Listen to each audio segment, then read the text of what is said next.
Hi, good evening everyone. It is my pleasure to introduce Professor Trilochan Shastri, Acharya Prashant ji, and Dr. Anjor Bhaskar. Religion is in danger. Religion is in danger from the very people who are trying to protect it. It is my absolute pleasure to welcome you all to this insightful conversation on constitutional morality and cultural values organized by Dialogues on Democracy and Development. Dialogues on Democracy and Development is a collective working on constitutional values and literacy to strengthen democracy in India. Professor Trilochan Shastri, a renowned academic, reformer, and social entrepreneur. He is the chairman and founder member of the Association of Democratic Reform, which has played a key role in improving electoral transparency in India. He is also the founder of the Center for Collective Development, a former dean at IIM Bangalore, also the founder of Farm Veda, initiatives that empower farmers. He is also the author of the Essentials of Hinduism, an introduction to all sacred texts. First of all, many thanks to Dr. Shastri for being here. He was my teacher at IIM Ahmedabad. It's a very unique privilege.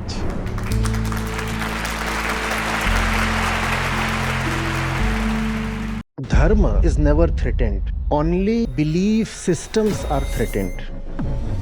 Acharya Prashant ji is a Vedanta exegete, philosopher and social reformer, columnist and national best-selling author, and is recognized as the world's most followed spiritual leader with over 55 million subscribers on YouTube. He is alumnus of IIT Delhi and IIM Ahmedabad.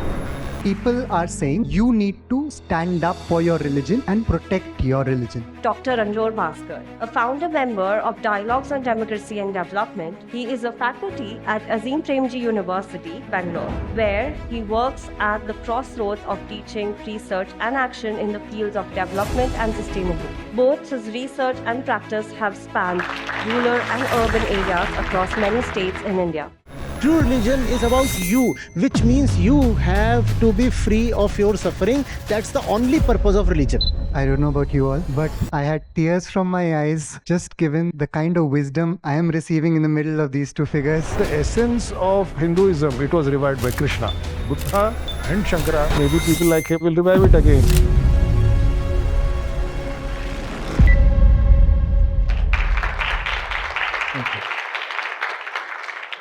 Thank you to all of you for being here this late evening, spending your time with us.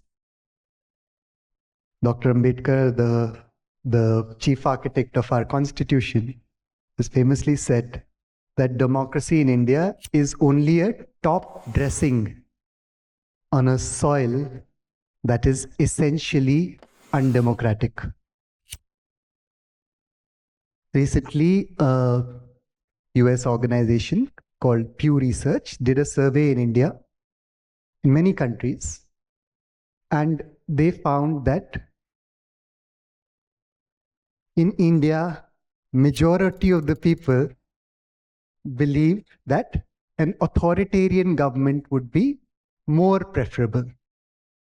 And that proportion was the highest in India among all the countries that they surveyed. So while our constitution gives us a democracy, and that democracy has certain values aligned with it. The values of liberty, equality, fraternity, justice. The question is that are those values aligned with our societal values? Many researchers feel that democracy in India is only superficial, because at the heart of it, we are a very religious society. Then if you look at the number of religious places of worship in India, that is far greater than the number of schools, hospitals, health centers in the country. And that they use as a kind of argument to say that is why you don't have democratic culture, but you have the dominance of religion and culture in India. The question is, are these actually in conflict with each other? Is democracy and the constitution in conflict with our religion and our culture? That is the question that we have for us today. And we have two of the best people to enlighten us on this issue. Is there alignment possible between culture, democracy, and religion? Or are they perennially in conflict with each other? Maybe Acharya Prashant can start. First of all, many thanks to Dr. Shastri for being here. And let me tell you first thing that he was my teacher at IIM Ahmedabad. So it's a very unique privilege, and obviously the discussion is on a very sensitive and very important topic, and I feel honored I'll be sharing the stage with him and this conversation will happen. But beyond the content of the conversation, just the context of the conversation is personally meaningful to me, and I wanted to share that with you. And yeah, now I'll come to the content part. See, at the heart of the problem statement are Indian religion and culture incompatible with the democratic values enshrined in the Constitution. At the heart of this problem lies the very definition of religion and culture. If we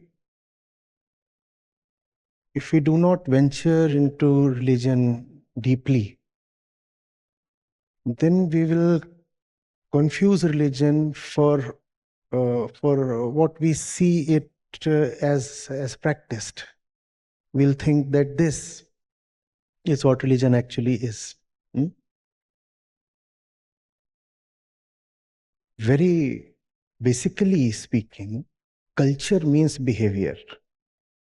Culture means how you are choosing to operate in your day-to-day setup, your eating habits, the way you greet each other, the way you walk, the way you relate each other, your values, your beliefs, all that is culture. Now, culture doesn't necessarily have to do with the essence of religion. And when you talk of religion here, you're referring to the Hindu religion, right? That's what in the question. And the Hindu religion itself can be divided into two, and it must be. The religion of the Shruti, which is the religion of Vedanta, Upanishads, Bhagavad Gita, and the religion of the Smriti, which forms the basis of popular culture. The religion of the Smriti, and Smriti refers to all your Dharma Shastras, Puranas, and the Itihas, Granth, Mahakavya, even Shad Darshan, all this come under Smriti. So the culture that you see practiced is largely based on Smriti, not Shruti. But when you say religion, you conflate these two into one, as if these two are one. No, they are not one. They are not one. So the entire problem is because our culture is based on something that is not really central or essential to the Hindu religion or Sanatan Dharma, whichever way you please. Our culture is based on the very periphery of religion, things that got added later on. Smriti itself was supposed to be a commentary on Shruti. Something that would enable the masses to connect to the core of religion. Our culture is related to Smriti largely, not to Shruti. And that's the reason why culture, as we see, is seen in conflict with Constitution, because Constitution, as I see it, is founded more on the Shruti. Even though the framers of the Constitution and Dr. Ambedkar, as you mentioned him, would not say that, or probably would not look at the constitution from that angle. But if I look at the preamble, if I look at the fundamental rights, if I look at the directive principles, if I look at the fundamental duties, what I see is Vedant, which is Shruti. So the constitution is already based on Shruti. Let me set the equation right in brief now. The constitution in some sense is already based on religion, the core of religion, which is Shruti. But culture is based on Smriti. So that's why we find this perceived, it is not perceived, it is an actual conflict. It is an actual conflict. So our constitution is already something that resonates very, very closely with Vedanta from where I look at it. Though our culture is not something that resonates with Vedanta. And hence, we find this conflict between culture and constitution. Sir, please. Thank you. I will just start with a minor point. The American Constitution was drafted in the 18th century. And it had all those grand statements for the people, by the people, etc. Actually, it was for the white males, by the white males, and for the white, because the blacks couldn't vote and the women could not vote. Now, you could have asked this question, that is the American Constitution in line with the culture? So in every country, there are cultural practices. Some of them need to change. Some of them may not be in line with the Constitution. So for me, yeah, I mean, that's all right. I just want to say one or two things. I'll just read out some important phrases from the preamble. I don't want to get into too much detail, but this is very inspiring for me, so I will read it out. It says, justice, social, economic and political, liberty of thought, expression, belief, faith and worship, equality of status and of opportunity, and to promote among them all fraternity, assuring the dignity of the individual and the unity and integrity of the nation, etc., etc. This is the preamble, and it's very nice to see in ringing tones, we the people of India having solemnly resolved to constitute India into a sovereign, socialist, secular, democratic republic. We may quibble with one or two words there. Now, what does it do? There are two aspects to our culture. One is the deepest culture, the essential culture, and that is the Shruti. Now, what does the Shruti say? So, if we have to go to the Upanishads, the Mahavakyas say all the same thing. They say, Amritasya Putra, you are the children of immortality. Aham Brahmasmi, Tattvamasi, I am Atma Brahma. It's saying that the divine principle, whether we believe it or not, I'm just saying, it is there in each and everyone sitting in the room. It is in the dogs and cats roaming around. It is everywhere. It's everywhere. Kan kan mein. Therefore, if that is true, what is the first derivative of those grand statements of the Mahavakyas? It is equality and fraternity.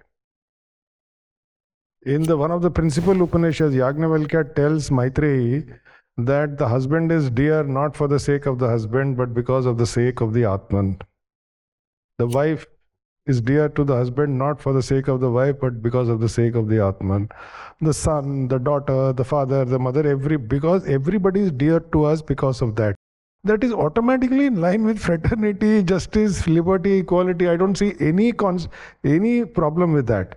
And just for the record, while Dr. Ambedkar, one of India's great persons of modern India, he had problems with Hinduism and the culture, but he had never any problem with the Upanishads. He didn't have any problem with the Upanishads. So one thing is that, sir, coming back to your question, that I will just take one more minute and stop. If you look at Indian history, because you're talking about the culture, we are so rooted in our today's life. These challenges to our culture or the religion, at least 4 times, this is the 4th time. The first time it happened was when the ritualistic thing over-dominated. And the first person to put it down was in the Bhagavad Gita by Krishna. You go 500 years later, another great man called him, his name was Gautam Buddha. He found that again this ritualism had taken place. He again tried to put it down. The 3rd time it happened, now he has become bastion of orthodoxy, was Adi Shankaracharya. Buddhism was in decline, and the priests were back in action with the Vedic rituals. So he again wanted to negate. In fact, Adi Shankara was a heretic and he was bitterly criticized by the Pandits of that time because they were saying, yeah, don't waste your time in all these Vedic rituals. Now this is happening all over again today. So this will happen in the course of history. Things will go up and down. But the essence of Hinduism, it was revived by Krishna, it was revived by Buddha, according to me, Advaita. Vivekananda says that Gautam Buddha revived true Advaita, and Shankara, and maybe people like him will revive it again. So I would not worry too much about that. There is a fundamental difference, but the point is correct. Today, as the culture is practiced, there is a problem and we need to correct it. But the intellectual or spiritual basis for correcting it is already there. It's not something we have to rediscover, and we cannot throw the baby out with the bath water and say ki religion is bad, isko bha. It will never go. Religion will not go from this country. We have to go back to the purer forms of religion.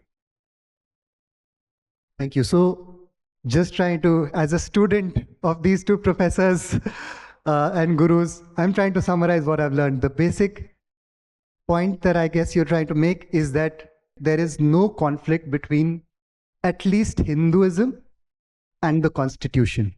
The values and the essence of both is the same. There may be a conflict between culture and constitution, but there's also a conflict between culture and religion.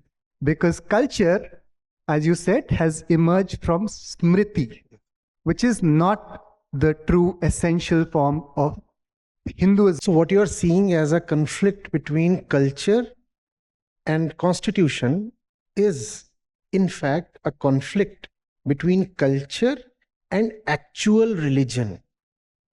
Culture and actual religion. So if constitutional values are being seen as threatened, maybe a way to defend them is to revive actual religion.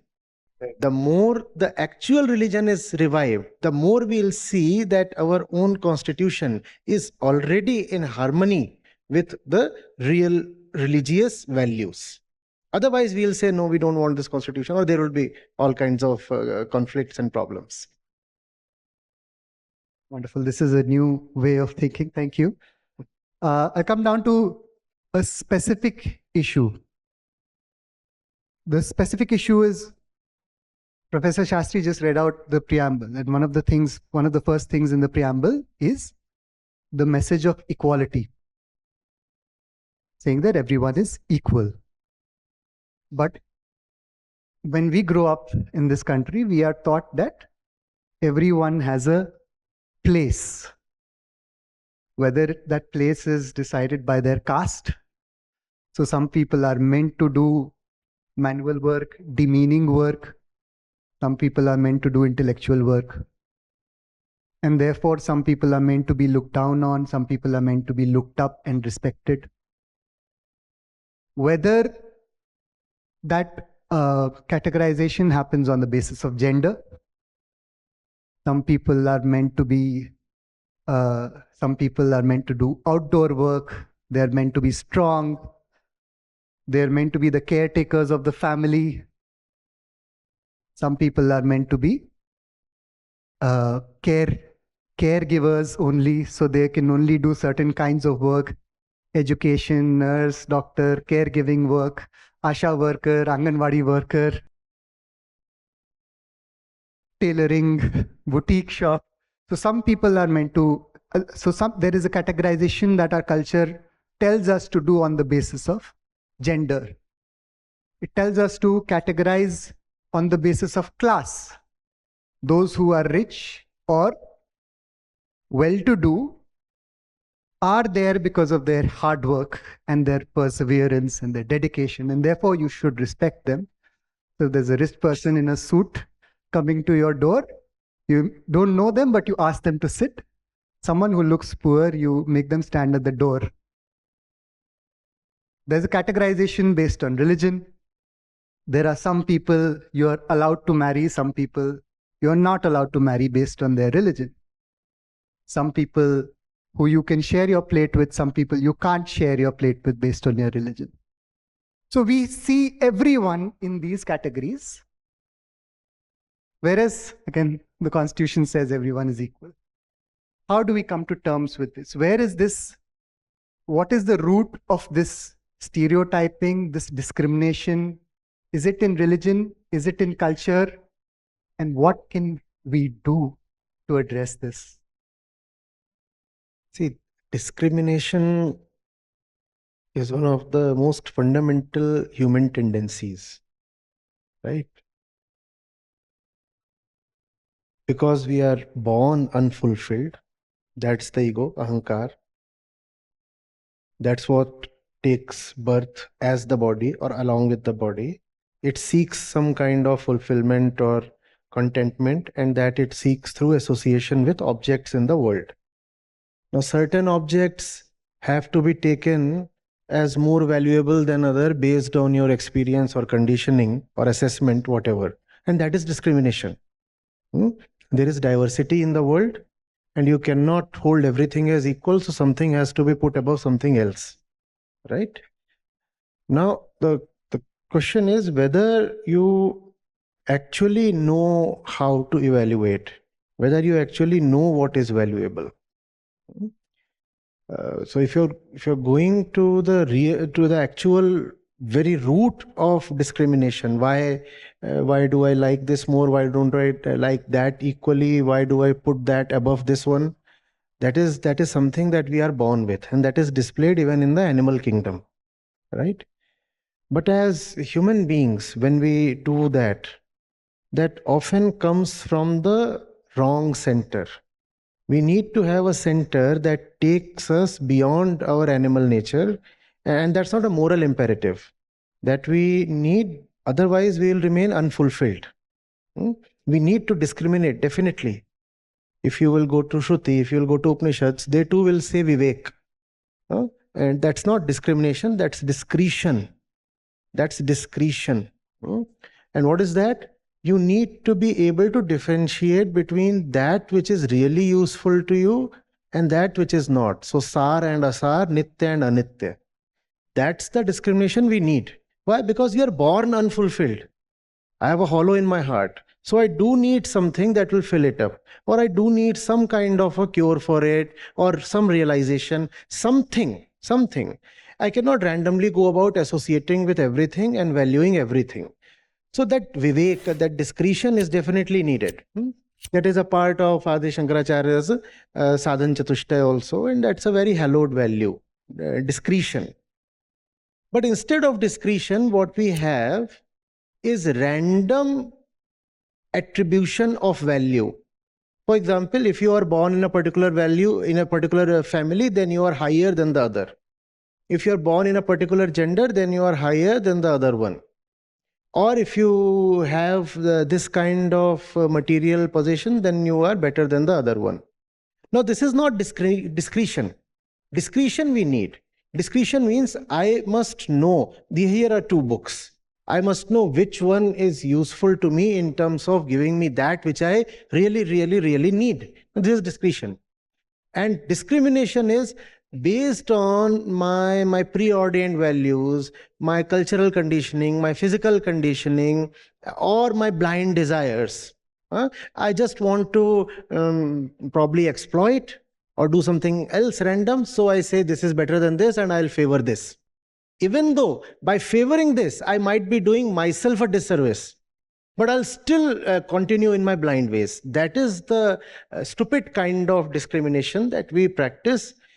And then please remember, it is because cultures are that way. Dr. Shastri had very rightly put it. Cultures are like this everywhere because they are popular cultures, Loka Sanskriti.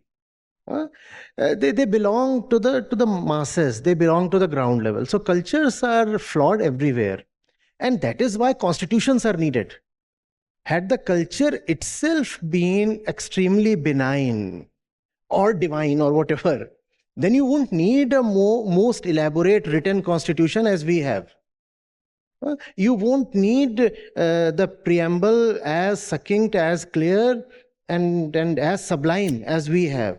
You won't need Articles 15 to 31 fundamental rights as we have. And then they are very closely followed by directive principles 38 to 51, and then you have fundamental duties 51A. Why are all of them needed? They are needed because culture is insufficient. Culture is flawed, and we cannot quarrel with that. That's the way it always has been in history, and that's the way it has been throughout the world. You cannot run a place just based on culture, because culture involves a lot of blind conditioning. And if you start running a place on culture, then there will be conflict and suffering. So you require the constitution. And the constitution that we have, it's a beautiful one, a detailed one, and it's based on deeply spiritual values. Really, I have nothing much to add there. But go back to your question, what is the root of discrimination? I don't know the answer, but I have a response. It is human nature, and within human nature is basically selfishness, which makes us discriminate against another. Now, whether it is part of a religion or not, we can debate it. There is, and it's not acceptable. I'm not justifying it, but some forms of discrimination like caste are very peculiar to India, but other forms of discrimination are there in other parts of the world, so we have to deal with that. So to put discrimination entirely at the door of religion, you can put it at the door of popular religion, I have no objection, but to put it at the door of any essential form of religion and spirituality, that's not true, because I have just quoted from the Upanishads, everybody is the same. So all these issues are there. The root of discrimination is human nature and selfishness. That's what I feel. You see, when Sir was quoting the preamble, what is fraternity for? For the dignity of the individual and the unity and integrity of the nation. Have I quoted right, sir? That's what the preamble reads. Now, what is unity? When you say discrimination, actually you are rallying for unity. You want a unit, an integrity. You don't want pieces, you don't want fragments. Shruti tells us that the only point where unity is possible is Atman. There is Prakriti outside of you, this world of sensual experience. And this only has vividhata, diversity. There can be no unity here. This does not appear the same as this does not appear the same as this. And two things that can be manufactured exactly the same, they will be shaped apart by time, by the flow of time. The scientific fact is you can never have two objects that are exactly alike. So there is always going to be diversity in the physical world. And this diversity is a great cause of suffering for the individual, the ego, the jeev, because he does not know what to choose. So he randomly picks one thing over the other, and entire life just keeps wandering and suffering, going from door to door, post to pillar, and getting knocked out in the process. So the unity that you need instead of discrimination is possible only in the Atman, the true self. That's the point where you are not associated with the world, and hence you can look at things very clearly. Also, you can see that when it comes to my fulfillment, they are all at the same level, which is level 0. None of them are going to satisfy me. Hence, if you want real unity, you will have to bring people to the self. And that is the goal of Shruti. Atma Sakshatkar, bringing you back to the self. And that is where unity is possible. And that is why the constitution and true religiosity, which you can call as self-knowledge, Atmagyan, they go together.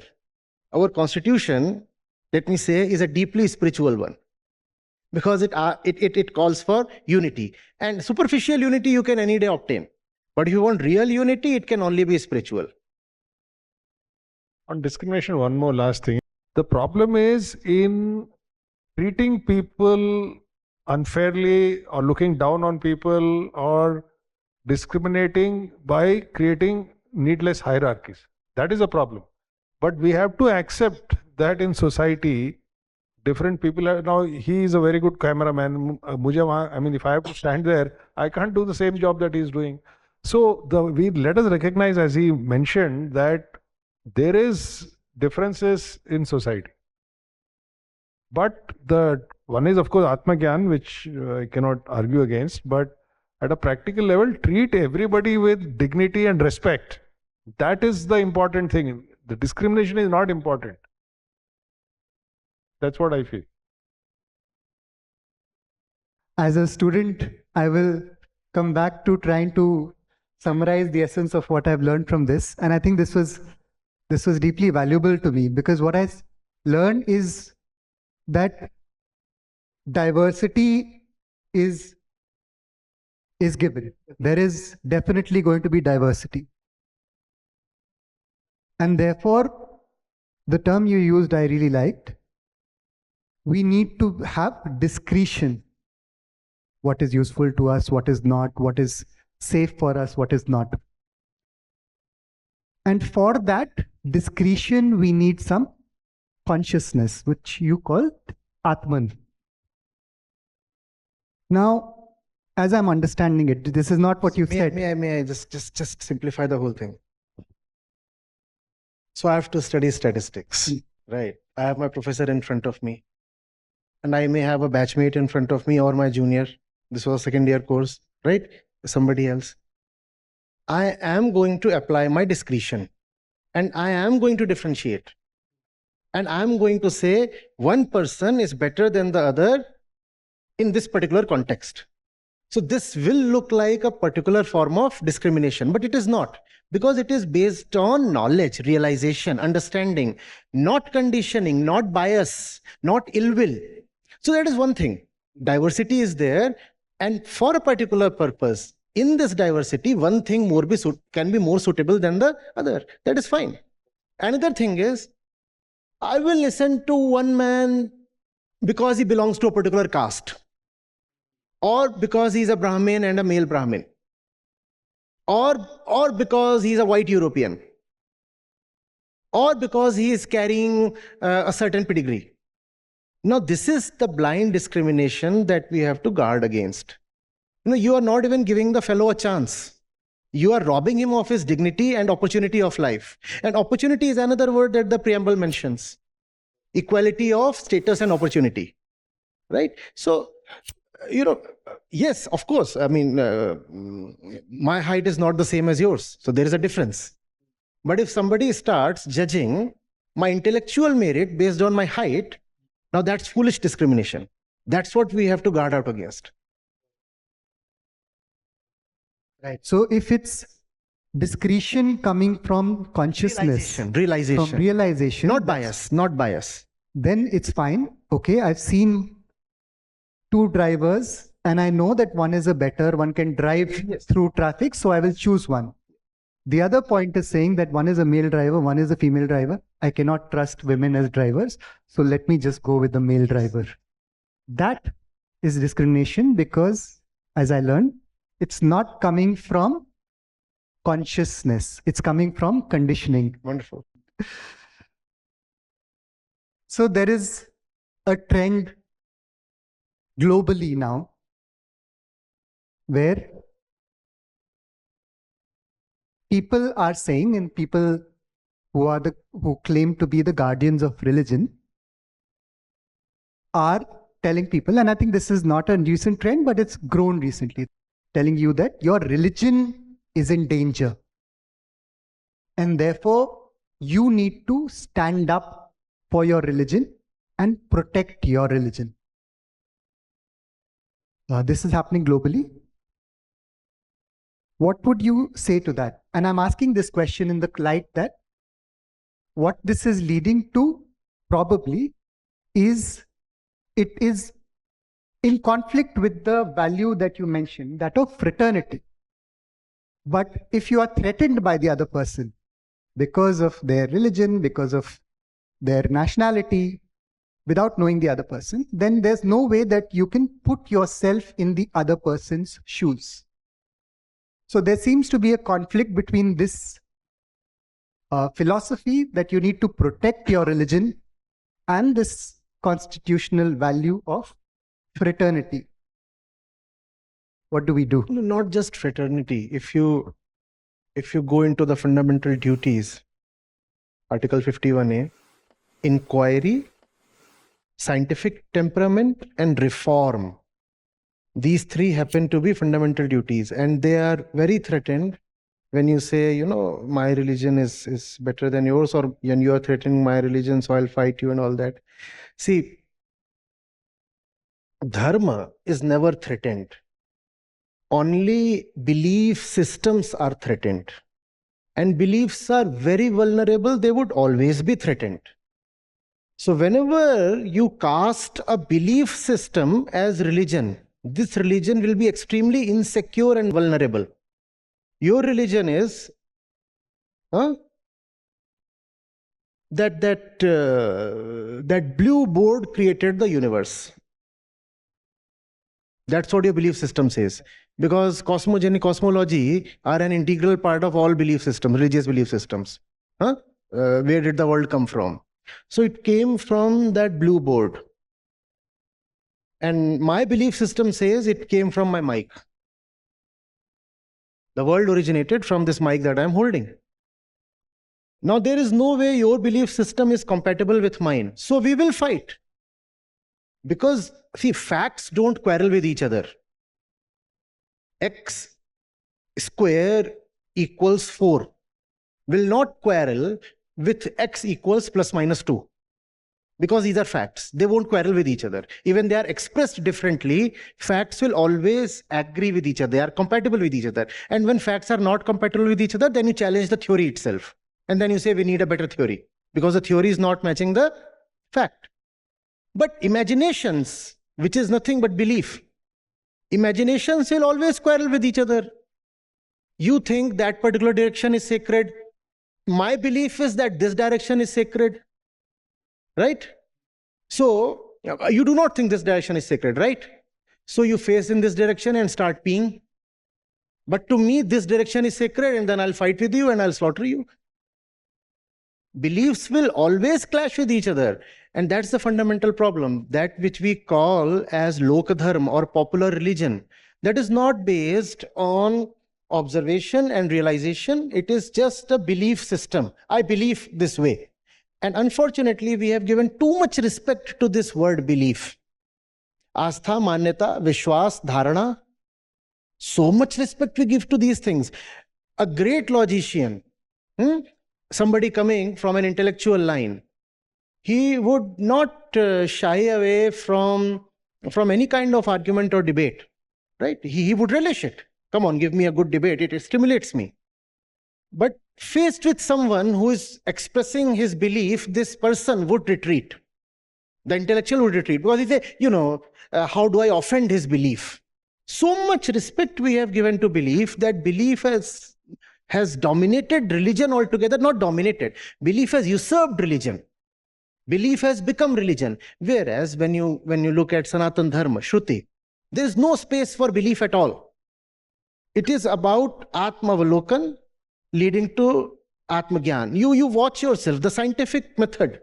You look at yourself, you look at the world, and there is epistemology, there are pramanas. You have to ask, where is your knowledge coming from? Is your knowledge real, or is it coming from just an assumption or an imagination? So Vedanta, for example, Vedanta is not just religion. Before being religion, it is also a philosophy, and it's a very sound philosophy. Especially Advaita Vedanta is classically taken as the last philosophy because the philosopher itself is consumed by this philosophy. The two become one. So there is no philosopher left for any more philosophization. So that philosophy asks for proof, pramana. Pramana. Belief system needs no pramana. Belief says, I am my own pramana. I believe this. So you have to agree with me, else, I'm killing you. And that's why there is so much conflict between religions. As long as religions continue to be based on belief, religions will keep fighting with each other, and religions will remain one of the biggest problems that humanity faces. And religion at the same time can be the biggest blessing that humanity has if religions are founded on bodh. Shruti says, bodho aham. I am realization itself. And from this both, what proceeds is liberation. Liberation from bondage, ignorance. Maya is another name for avidya, agyan, which is bondage, ignorance are together. So belief is Maya, belief is avidya, belief is agyan. Right? And mukti is nothing but cutting through this Maya, which means challenging your manyata, which is belief. So real religion is actually freedom from false religion. Real religion is nothing but freedom from false religion, which means that if today you have to bring forth real religion, you will have no option but to engage, even if unwillingly, in a manner of conflict with the forces of false religion. I hope I'm not taking it too far. No. Is it still intelligible? Absolutely. Oh, fine, thank you. Sir, please. Go back. Thank you. Very nicely put. One of the original questions you had is that religion is in danger. So, a bit humorously, religion is in danger from the very people who are trying to protect it.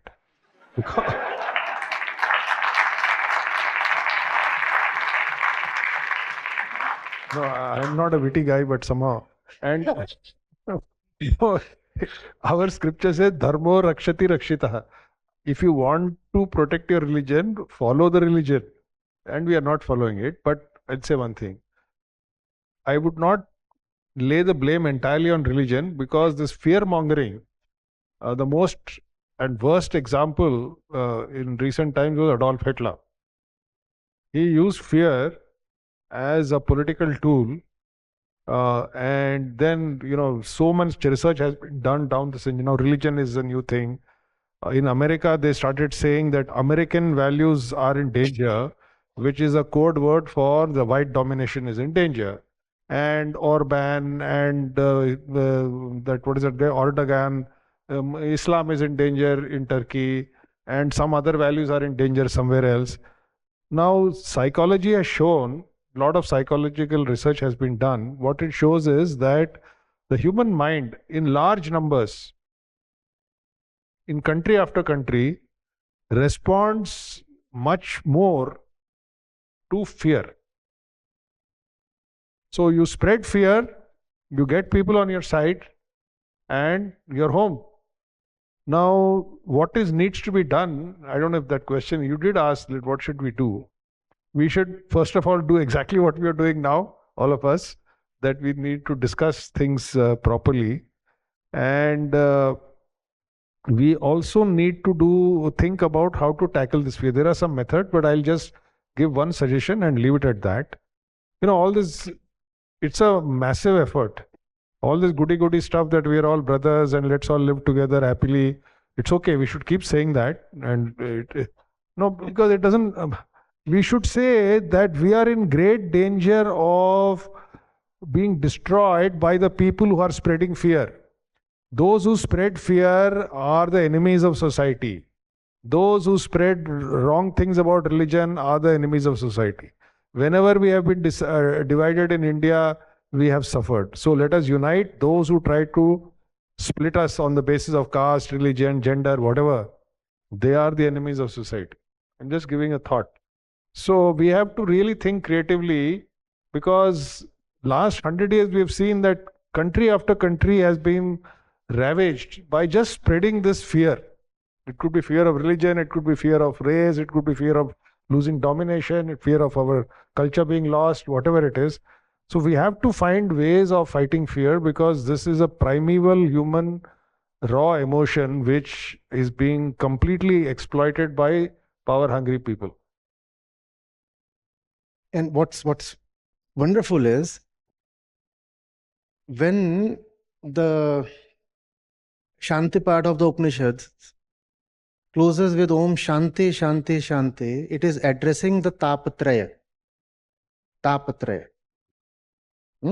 Which I say loosely translates into fear itself.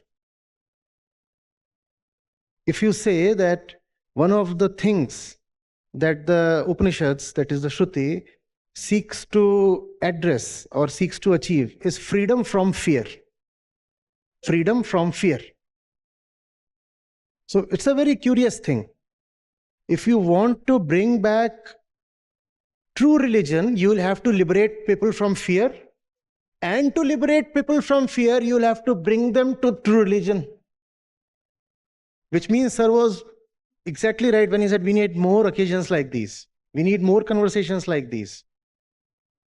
Instead of conversations, if we have lecturing, if we have authority figures who say we receive our command directly from Bhagwan, and now we are disseminating stuff to you and don't question to us because it is coming directly from there, then that's equal to fear.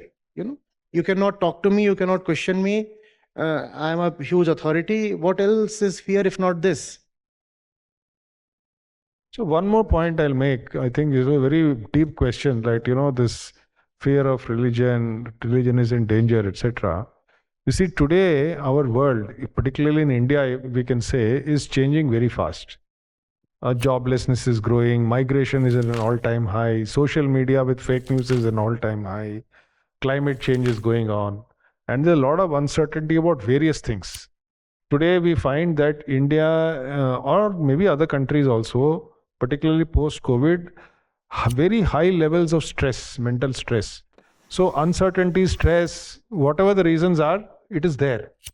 What do normal human beings do? And I think most people are normal in a certain sense. What do? They turn to religion. Number one. Number two, they want peace and security by going to the great authoritarian leader. You said now 78% want. Because they want some peace of mind that somebody is out there, he's very powerful, maybe not God, but almost like God, and he or she will take care of all my problems. This is actually a temporary reaction. It's not, these kind of feelings come up during crises. And the crisis is, India is undergoing more change than we know. Rapid urbanization, slums, migration, social media, mental stress, joblessness, so many things are happening. And we look for two things, either God and religion, and a great leader who will save us from all these problems. That is the normal human reaction. And we have to find a way forward out of this collectively, because I don't know, if God wanted to save us, he would have already come and saved us. So we have to save ourselves. We have to find some creative ways. So that's the thing. Culture as it is commonly practiced will never say save yourself. It will say the real powerful agency lies outside of you. So it all depends on him. वही होगा जो वो चाहते हैं. Whereas real religion, Shruti, brings you back to yourself and says the final truth is Atman, that pure self, which is you. So you have to, as you said, you have to solve it for yourself. But Lokdharma, which is popular religion leading to Lok Sanskriti, which is popular culture, will never allow you to have the inner courage or clarity or authority to challenge your problems. It will make you, as you said, roll at the feet of some authoritarian leader or guru. And that brings us to a very dead-end kind of a point. So somebody has to blast open the way. I don't know about you all, but I am in another world right now. I had tears from my eyes, just given the kind of wisdom I am receiving in the middle of these two figures. And I've... Same trap of authoritarian. Yes. Thank you. Thank you. Yes. So not making you... I'm fond of saying something. You know how anti-authoritarian the Upanishads are? Not just the Upanishads, even the Prakaran Granths of Vedanta, which are the affiliated, there are lots of scriptures. Not all of them are Upanishads that deal with Vedanta. For example, Ashtavakra Gita, Udhut Gita, Ribhu Gita, and numbers of... you know what they say? They say there is no need to keep offering respect. The day you are done with us, the day we have delivered our purpose, you treat us like Kakavishta, which is the excreta of the crow. At some point they even say, you keep us alive, you push us aside and burn us. You don't need us. The purpose is utilitarian. You are the purpose. Your liberation is the purpose. Venerating somebody else is not the purpose. Real religion is about this human being. It is very utilitarian. It is not about you reaching Swarg or Nark or worshipping somebody and proving to be a great devotee. No, that's not true religion. True religion is about you, which means you have to be free of your suffering. That's the only purpose of religion. And that's what is called mukti.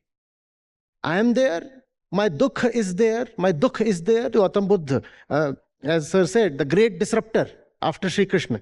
What did he say? First noble truth. Sarvam dukkham. This is all dukh. And what else is then nirvana? Gaining freedom from this dukh through realization. Through realization. Not by bowing down, Shat Shat Naman, you are great, you are great. Upanishads say you are great. Nobody else is great. There is only one greatness and that lies within you. And if there happens to be a real guru, his job is not to demand greatness for himself or obeisance for himself. His job is to bring you to a point where you do not even need the guru, where you discover that you are the absolute. This sounds fantastic. I mean, I understand that this sounds kind of impossible and all that, but please understand the spirit. The Upanishads are not trying to turn you into a blind follower or devotee. That's not what Sanatan Dharma is about. It's very unfortunate that Sanatan Dharma has become a dharma of blind devotion. That was never the Indian spirit. I am in conflict.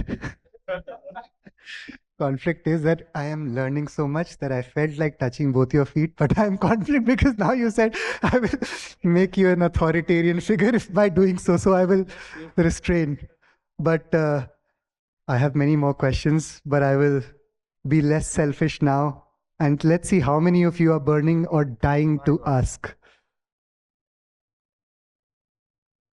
Okay. Okay. So we'll give preference to people who are young and who have black hair. Okay. So not white hair. Hello, sir.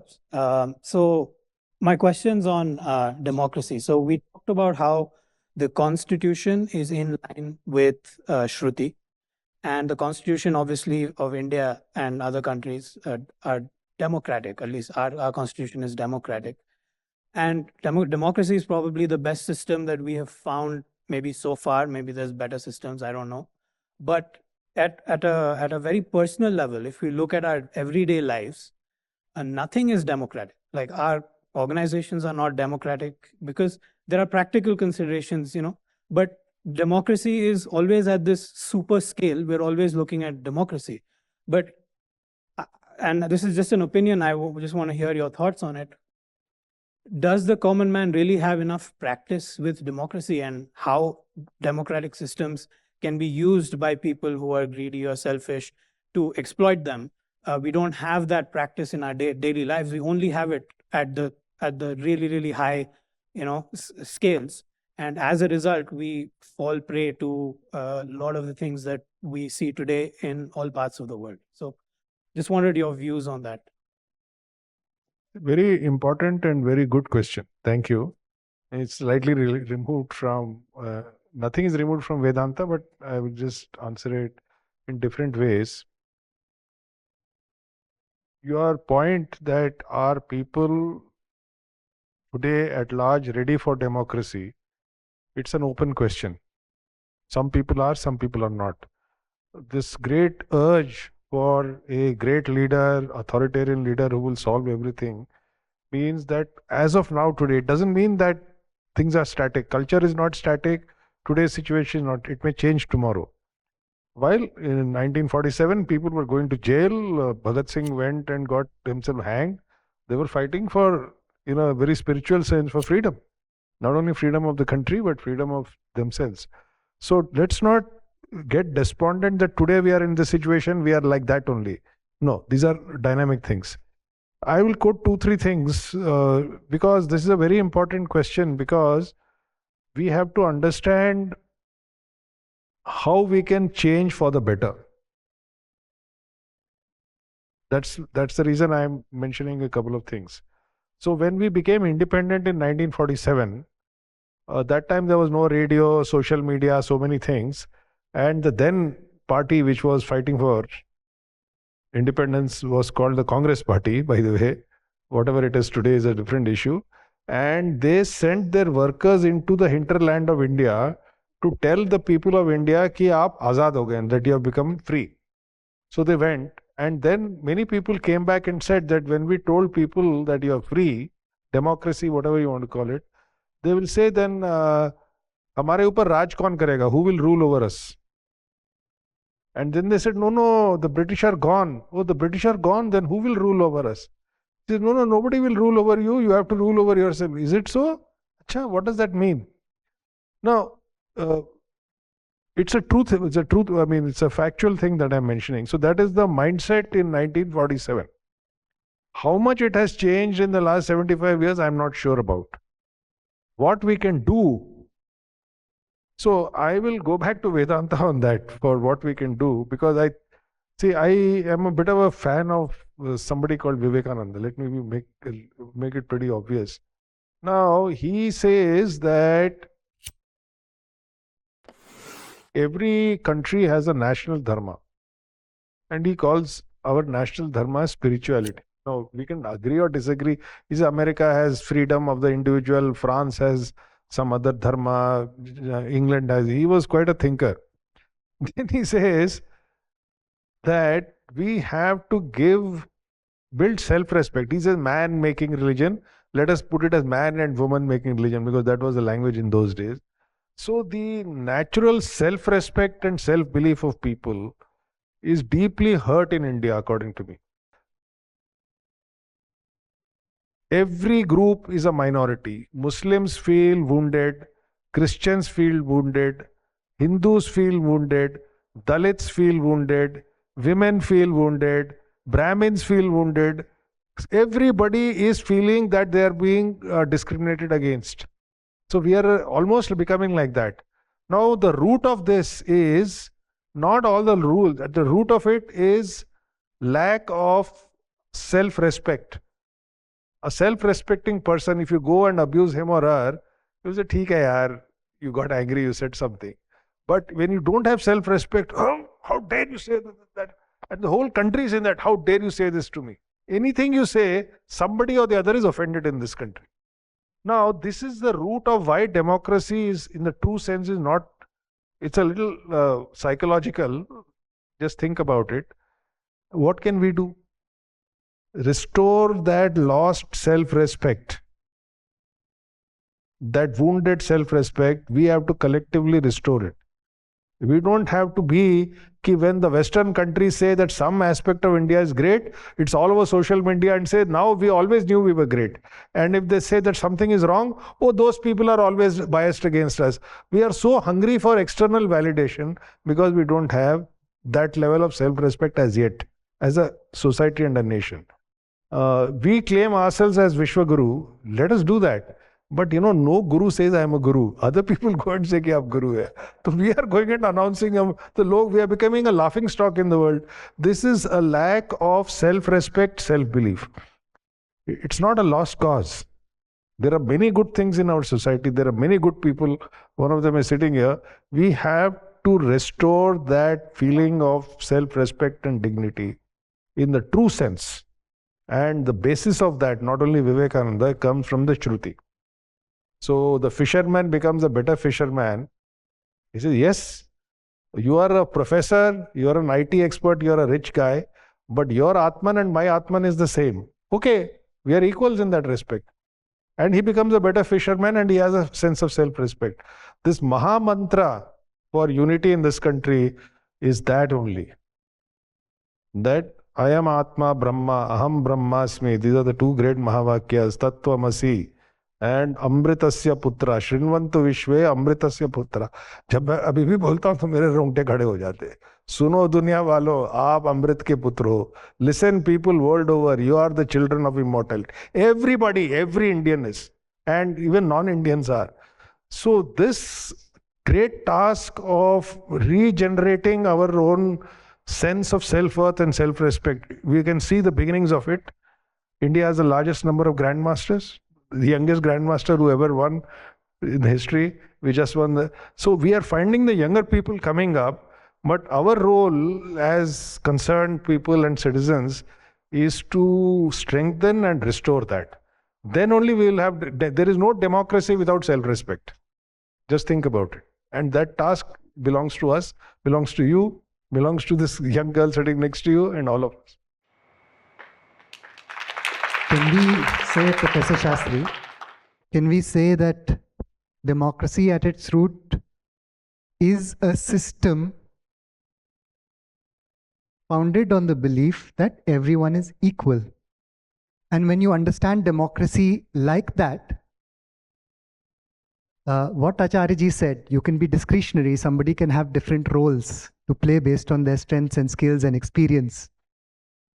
But when you understand democracy at its root, as when you understand religion at its root, both are saying you have to recognize that we are all essentially the same, we are all essentially equal.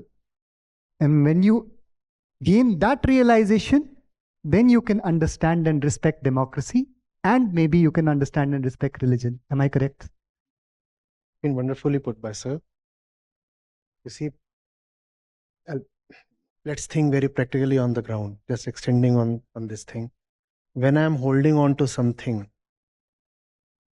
that I know is not factual, then I become a liar in my own eyes. How will I have any self-respect? How will I have any self-respect? For self-respect to be there, first thing that you need is freedom from superstition and belief. Also, this belief system makes you feel very insecure and vulnerable because you know anybody can challenge it. And you will be shown down. You believe in something and you know it's not factual, or at least you have some inkling, some idea. So you're always aggressive because you're vulnerable. You're always prepared to fight. No. I know my past is great, this and that. And you know there is no factual basis to that. For self-respect to be there, you need to be very naked in terms of not having any beliefs.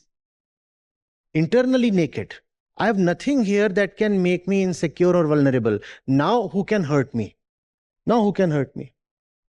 And when you are not vulnerable, then you do not need an authoritarian to lord over you. And that is democracy. Please understand. The more we carry nonsense within us, the more we lack in self-respect. And this nonsense is what Vedanta challenges. It asks you, what are you getting by holding on to this, this entire system that you have built within? That whole labyrinth with the ego at the center. Why do you need it? Can you go into it? You think this internal thing is your friend. It is not your friend. In fact, it is keeping you down always. It is not allowing you to have a spine. So self-respect is not that aggressive thing that we see in the movies or find depicted in popular culture. No, I have self-respect. You have a great movie made where the king has self-respect, so he is, conquering his enemies, or very, very superficial expressions of self-respect. No, for Vedanta, self-respect is self-knowledge. In fact, the word respect itself, if you see, respect, S-P-E-C-T, and that comes, that's related. What do you call this thing that you have in your face? Spectacle. So respect, what would that mean? Watch again and again so that you can have more clarity. So self-knowledge itself is self-respect. Self-knowledge is self-respect. And self-knowledge would mean you don't need nonsense. I'm needlessly carrying it. If I'm a liar in my own eyes and I go and I become a devotee or do this mantra, that puja, how will that help me? I know I'm vulnerable. Have you seen how insecure, deeply religious people feel? You cannot talk to them. In fact, you want to avoid talking to them. If you talk to them, you know that they will be offended. As I said, say something, somebody or other will be offended. And especially the religious people. They are so keen to be offended. Because they are carrying a lie within. Vedanta is about not carrying that lie within. In fact, there's this beautiful book that you might want to read on this. People of the Lie.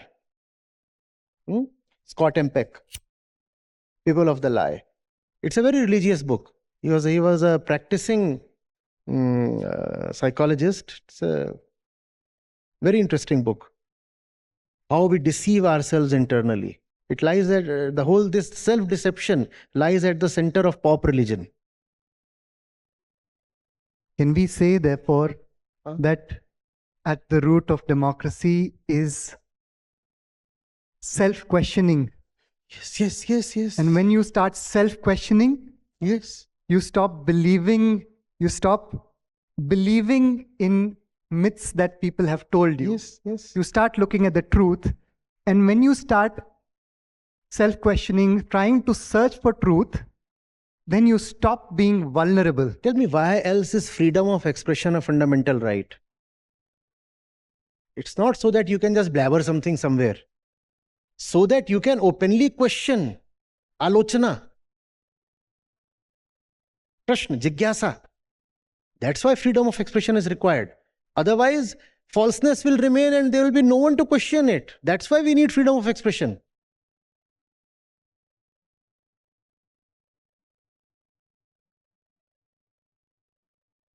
Maybe at the back. So my question was related in the topic only. Ambedkar, like I have seen in a documentary that he told that no matter how good we make the constitution, it depends on the one who are implementing that. So how can we approach to make that kind of society where the people that Ambedkar visioned that kind of people should come, where if we make loopholes means even in a weak constitution the society can function well. Would you like to take that up? A very important question and a very fine statement that you have quoted from Dr. Ambedkar, and something that I have personally thought about for long because of our work in democracy. The short answer is it cannot be done because it can never ensure that people of character will always be there. अभी America में देख रहे हो क्या हो रहा है? Huh? There is a president, you just read his speech. Now these things will happen in countries and in history. Ups and downs will be there. If you have a dream that we will create some system where only good people will be there in the government for all times to come, it will not happen. You know why? None of us sitting here, including me, is perfect. Human beings are not perfect, and we want to create a perfect system out of imperfect human beings. We can increase the chances of good things happening. People of character should be put there in the government. But who is voting for these characters? Donald Trump को किसने vote दिया? Yeah, and they are highly educated. On paper, they are more educated than India. In India, who is voting for the various governments, different state governments, and who is voting? We are voting. So it's a very, very difficult question. And actually, the only answer I got from a very practical point of view, not from Vedanta, everything is tied to Vedanta, is whether it is Roosevelt or what is his great man from Africa, I forget his name, Nelson Mandela or Mohandas Karamchand Gandhi. I don't remember Ambedkar's quote on this. He says the only answer is true education, education, education. Education in the true sense, not reading, writing only, so that people, all the things that he's saying, people can think and analyze for themselves. More and more people are aware and educated, democracy will become better, and there's the chance that we will select people of good character. Now, who's going to do that? Government schools will do. That's why these forums are here. And you may be much more educated than me, but then we have to also communicate with the people of India. That may not guarantee everything, but it can improve the chances that better people are there in government. I know you're not happy because when I was young, I thought we'll create a perfect world. But think about it. How can you create a perfect world with imperfect human beings? Perfect system. You want to respond? Basically, then again, it comes to economics of it, right? Have to have some basic dignity that Krishna. Sir, in Sweden, which has got economic prosperity and equality and all the good things that we love, somebody said some European, Scandinavia held up. What is happening now? Far right-wing governments are being elected. People who are completely racist and far right-wing and authoritarian, they are being elected. So this is a very big puzzle. See, if you accept that human beings are the same everywhere in the world, there's not some kind of heavenly people in Scandinavia and some useless, superstitious people in India. Everybody is the same. These things will happen. मैं क्या करूं? So Vedanta will say, पहले अपना उद्धार करो. Find out your own solution, and you can. Even in the worst situation, you can. That is the only promise. This is something to base. If you on want this. it, do it. Why ask whether it can happen? Depends on you. That's what both Vedanta and quantum physics say. Depends on you. If you see, it's obvious human beings are imperfect. We are animalistic in nature. We share so many of our deepest tendencies with animals. Don't we see that? Greed, fear, anger, lust, jealousy, covetousness. We are so much like animals. So if you want a great system in which people of character, etc., come on, go ahead and educate people. Go ahead and educate people as to what the real meaning of character is. What is meant by governance? What is meant by constitution? If you don't educate them, you, me, we all will remain beastly, because that's how we are born. Just leave a kid in the jungle and what will he become? Mowgli? What will you get out of him? So there is this beautiful novel, Lord of the Flies.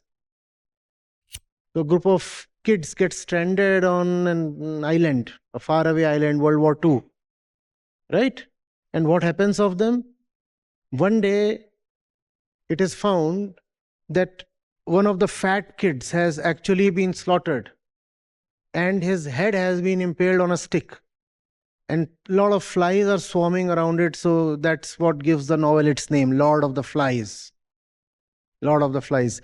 So that's how beastly the kids become. Small kids, 5 to 12 years old. It's a very important work. I think we should read it to know who we really are. Otherwise, we just keep professing we are coming from here, we are there. We are potentially divine, but we are actually beastly. And spirituality is the journey from this fact to that potential. The fact of the matter is we are not good beings, not just flawed, but actually very dangerous people we are. No, we are. That's why morality is needed. Otherwise, we'll tear each other apart.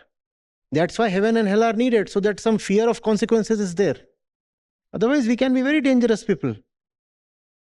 We'll have to turn ourselves into real human beings. So education is the answer. There is no other answer. And you cannot wish for things to happen. Come on, get up and make it happen. Do it. If you think it should happen, then it's your responsibility. That's an education cost. That has to be turned down. There is cycle. Economic has to be. Okay, sir. यार आपके पैसे लग रहे हैं क्या बैठने के? तो हर चीज में ऐसा थोड़ी है कि obviously we all this arrangement has an economic angle as well. वो सब है, बिल्कुल है. But tell me what you can do. Do not tell me where the bottleneck is. When we come to the bottleneck, we'll fight it. As they say, we'll cross the bridge when we come to it. But what stops you from making a beginning? Make a beginning, and when you encounter obstacles, then we'll see how to deal with them. Hello, sir. Sir, इसमें is democracy, जैसे आप बोल रहे थे, there is populism across the world that we are seeing in US, in Europe, etc., etc. So is democracy itself the part of the problem? For example, elections seem like a popularity contest. Popularity can be manufactured with media. Media is controlled by power. Then popularity game in itself is tribal, which will inevitably lead to conflict.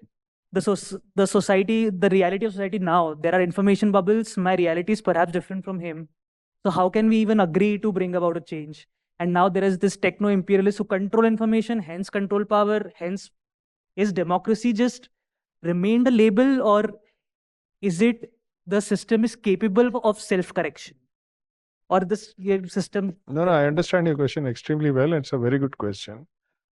You see, democracy as practiced today is what we call representative democracy and not participative democracy. So representative means we elect people. It is based on a Western paradigm, which is competition and winner take all.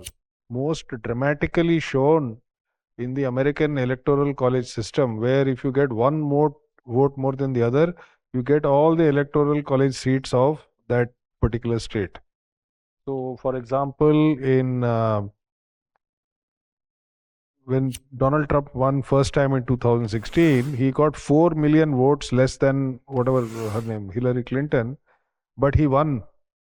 So this Western model of winner take all and competition has played out its course, and it is becoming very ugly. But democracy is not about competition. Democracy is about all of us living together in some sense of fraternity, some sense of, if not equality, at least equity, and all that kind of stuff. So the structures we have created for elections anywhere in the world is a little complicated. The best I have seen is in Japan, and I think we can try to adopt it in India, which is, what about the 45% who did not vote for the winner? Do they have a representative? So we can have both of them. I mean, I'm not talking about the president, but in every constituency. So we have to think of ways of doing that. And if you go back to the roots of Indian democracy, they claim India is the oldest democracy before Greece. It was there in some part of Bihar. I forget the name. So people, that was participatory. You sit and discuss and say, chalo bhai, why don't you become the leader for the next few years? And we will all work with you. It was more by discussion and consensus, or some kind of, you can call it consensus or compromise. But now it has become an ugly sphere. You spend money and you vote and buy people, buy votes, and then it's a winner take all. So that structure of the system needs a change. Popularity, yes, popularity, all these things are there. That competition of winner take all is the root of all the problems. Sir, in democracy then populism just seems inevitable. I think we'll have to have a longer discussion on that. Yeah. Would you like to respond? Yeah, you see, democracy, the prerequisite is an educated and awakened population, to whatever extent the awakening is there. Otherwise, it's a bargain. See, I'm a leader, I want your vote. And if the vote can be rather easily had by corrupting you, why will I not corrupt you? So democracy, in fact, can, in a perverse way, become a force that pulls the electorate down. Why will for example, we talked of fear. The leader will engage in fear mongering if fear mongering gets him votes. So that would mean that you will find yourself stuck deeper in fear at the time of elections compared to other times. Are you getting it? I need votes. And if I can get votes by arousing all your animal instincts, why will I not do that? Right? And if your animal instincts are aroused, then you will select another animal as your leader. And it's a vicious cycle then. So an educated electorate, educated not only in matters of the world, but also educated in matters of the mind, in matters of the inside. That educated electorate is a sine qua non for any democratic system to function. And we currently do not have that as much as we need it. We need a fully functional system of internal education for democracy to really succeed, along with, of course, the things that why should we have a competitive system in which so many people lose representation, let alone participation. So that is definitely there. But be it India, be it America, what do you find the leaders doing? They are corrupting the consciousness of their electorate. and the electorate is taking it. We need a better electorate, first of all, for democracy to be successful. Just on that point, and since you mentioned this, that we are not living in a jungle. We are, the goal of religion and the constitution, according to you, from what I've learned, is to rise above our animal instincts. And those animal instincts, whether they drive us towards competition, whether they drive us towards jealousy. So therefore, being citizens of a democracy, being truly religious people, means rising above our animal instincts. Beautiful, yes. Does that also mean that we are above animals? And many people use that then to justify this, which is why I'm raising. Are you above your own body? The body is the animal. We share this body with animals. And it's the body that generates all the instincts. The hormones that you have, you share with them animals, right? Look at the way we become fathers and mothers and the hormones that play their part in the process. The same we find in other mammals. So would we say that we dislike our body or despise our body, or we would be cruel to our body? And if we won't want to be cruel to our body, why do we want to be cruel to animals? Also, if the goal is liberation from suffering, how will you gain liberation by inflicting suffering on another creature? Another creature. So that's a very good point you have raised, that when we keep saying, you have to rise above the animal, you have to rise above the animal, aren't you being a little disrespectful towards the animal? No, sir, not really. Just as we are not being disrespectful towards our own body. While we say Naham Dehasmi, at the same time we realize that the body is the body, it's a process, and it has to be seen as a fact. It has to be seen as a fact of Prakriti. Neither good nor bad, it exists. I have no, even in the spiritual process, I have no business tormenting it. And equally, I have no business interfering with the functioning of other animals, the way they live, the way they habitate, the way they reproduce, the way their entire system is. I have no right getting into that. Just as I have no right getting into the essential processes of my own body. Why will I want to, for example, block my heartbeat or interfere with it or tamper it? I won't want to. Just as rising above our animal instinct does not mean that we can exploit our own body. Yes. Similarly, we cannot exploit any other being. Yes. Thank you so much for today. My question was listening to Shruti and Smriti and festivals, given that Holi is coming. For fraternity, happiness, equality, perhaps festivals play a role too. The confusion, I don't know if Shruti speaks of festival or how do we celebrate for happiness and coming together. But for instance, now when I celebrate my festivals, if it's Holi, whatever, playing with water, color, when water is scarce, or similarly for Diwali, lighting lamps, lighting crackers, not doing that, I can imagine that there are other ways to celebrate. But is that spoken about in Shruti? What would be the right way to really celebrate that actually brings us all together? Or is there a way of celebration or anything at all, if the question is clear? Or is Shruti really about higher things, self, and does it matter? That.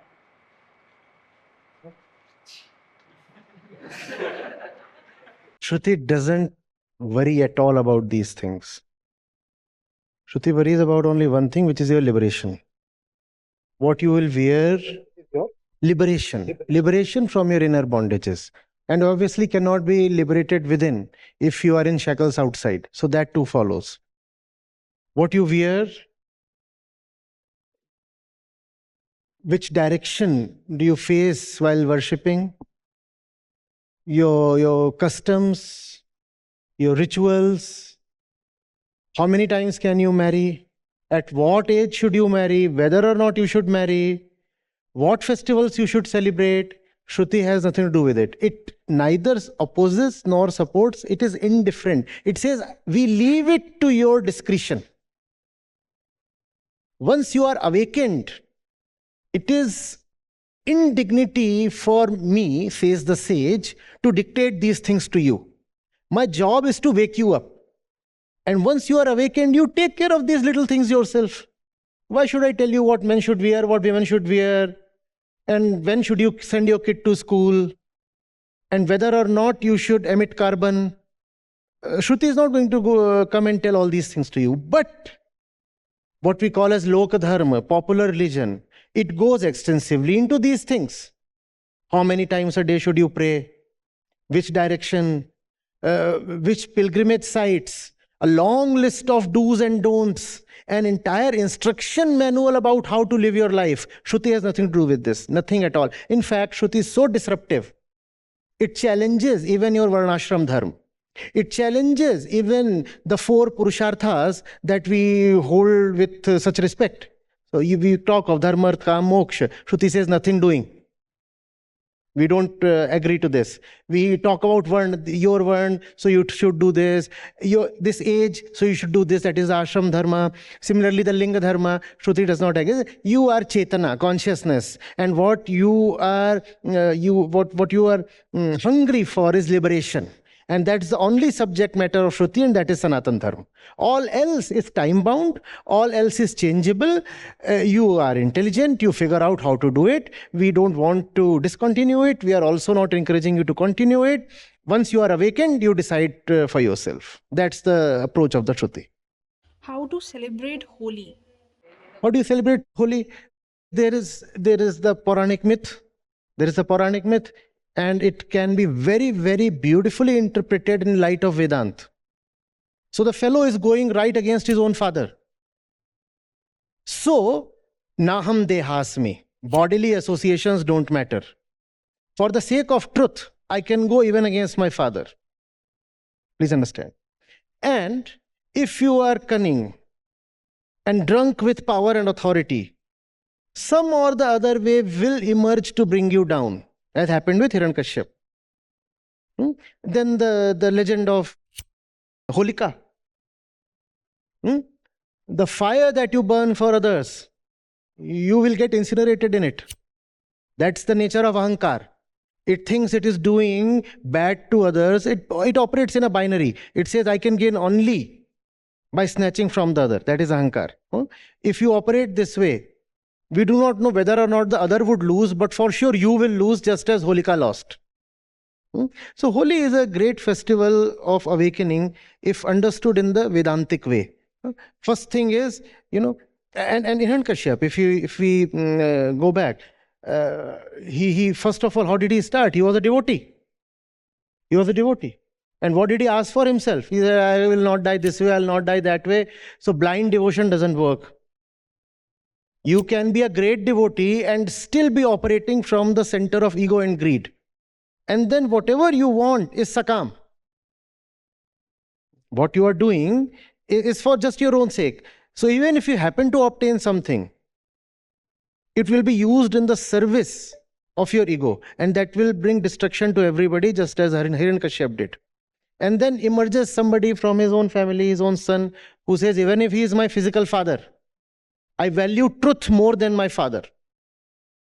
And then Dharmo Rakshati Rakshita, he valued truth, and the truth came to protect him. In the legend, it's in a very physical way, very dramatic way. We know that, right? In real life, it might not be so dramatic. But then we have to get to the essence of things and not remain trapped in the minor, colorful details. Right? So if you can understand what the story is pointing at, then Holi can be a festival of awakening. Just to summarize this as a student again, since the Shrutis talk about liberation, so according to them, our goal as humans is liberation.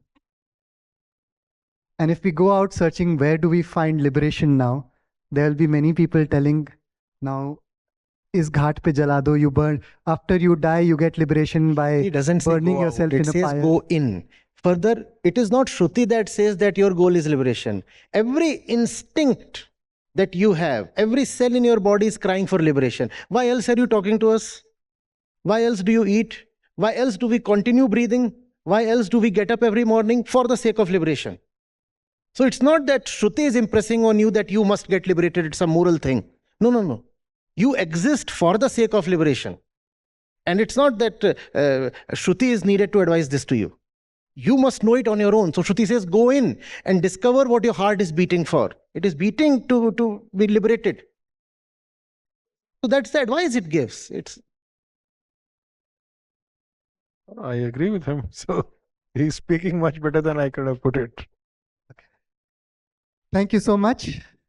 I know that there are so many more questions, and maybe I can use this opportunity. Raise your hands who has more questions left. Great. Does that mean you want these two people to come back here for another round of this dialogue? Yes. Should we request these two people to give some time again? Acharya ji, Bangalore wants you back again soon. Does Bangalore want him back again soon? Yes. Does IIIT want him back again soon? Yes. Does IIIT want these two people back again on this stage to continue this dialogue? Yes. Acharya ji, Shastri sir. Sorry, what was that? Lovely. Thank you so much for this extremely insightful dialogue. I have learned a lot. I'm sure everyone here has learned a lot and has changed dramatically from the point that we entered this room. I have changed a lot. I'm sure everyone has changed.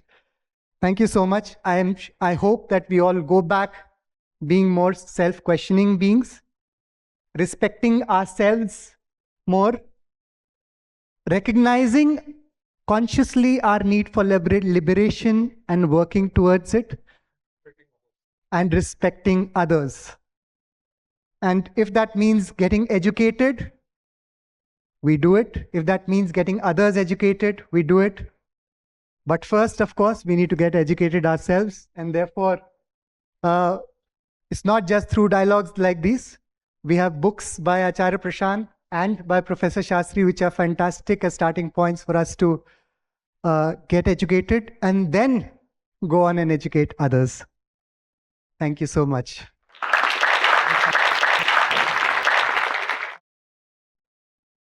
Thank you, Acharya ji. Thank you, Professor Shastri. Thank you all for being here. Thank you so much. Thank you, everyone.